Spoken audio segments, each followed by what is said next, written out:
ঢাকা মহানগর গোয়েন্দা পুলিশের সাবেক প্রধান মোহাম্মদ হারুনুর রশিদ ওরফে ডিবি হারুন। নানা কারণে আলোচনায় থাকতেন তিনি। ডিবি অফিসের রাজনৈতিক নেতা থেকে শুরু করে তারকাদের দাওয়াত দিয়ে খাইয়ে হইচই ফেলে দিতেন।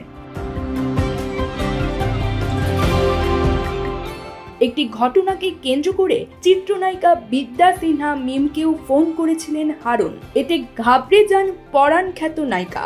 সেদিনের ঘটনা প্রসঙ্গে মিম বলেন, হোয়াটসঅ্যাপে কল দেখে একটু ঘাবড়ে যাই। তিনি কেন আমাকে ফোন করবেন ভাবতেও পারিনি যে আমার কাছে এমন একটি ফোন কল সেদিন আসবে আর বলা হবে যে ছবিটিতে অভিনয় করতে পারবো না। যখন তিনি বললেন তোমার পরিচালক আমার সামনে বসা, তখন বুঝতে বাকি থাকেনি যে ছবিটা বোধহয় আর হবে না। পরিচালক বের হওয়ার পর ফোন করে তা নিশ্চিত হই। সব মিলিয়ে মনটা খুব খারাপ হয়। শিল্পীর জীবনে চ্যালেঞ্জিং চরিত্রে অভিনয়ের সুযোগ সব সময় আসে না। আসার পর যখন আবার তা থেকে বঞ্চিত হতে হয় তখন মন খারাপ হয়। মূলত আমি ইয়াসমিন বলছি নামে একটি সিনেমা নির্মাণ করতে যাচ্ছিলেন পরিচালক সুমন ধর। সিনেমার গল্পটি ছিল সত্য ঘটনা নিয়ে। 1995 সালের 23 আগস্টের রাতে ঢাকা থেকে ঠাকুরগাঁওগামী বাসে দিনাজপুরের উদ্দেশ্যে রওনা দেন ইয়াসমিন নামে এক কিশোরী।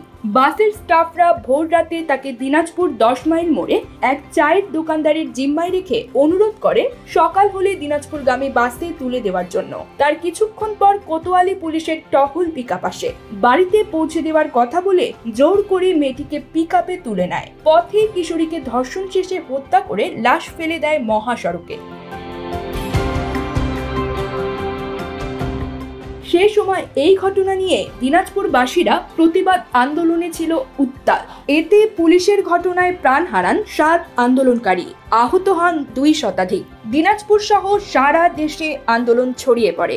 সিনেমা নির্মাণের ঘোষণা দেওয়ার পর সুমনকে ডিবি অফিসে ডাকা হয়েছিল। সেখানে তাকে বলা হয়েছিল সিনেমাটি নির্মাণ না করতে।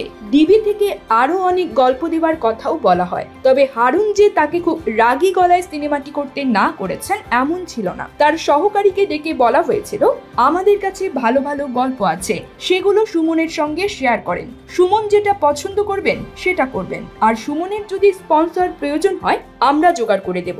সুমনকে সামনে বসিয়ে মিমের সঙ্গে কথা বলেছিলেন হারুন। হারুনের কারণে আটকে থাকা আমি ইয়াসমিন বলছি নামের সিনেমাটির শুটিং হবে বলে জানিয়েছেন পরিচালক। News desk, channel 16।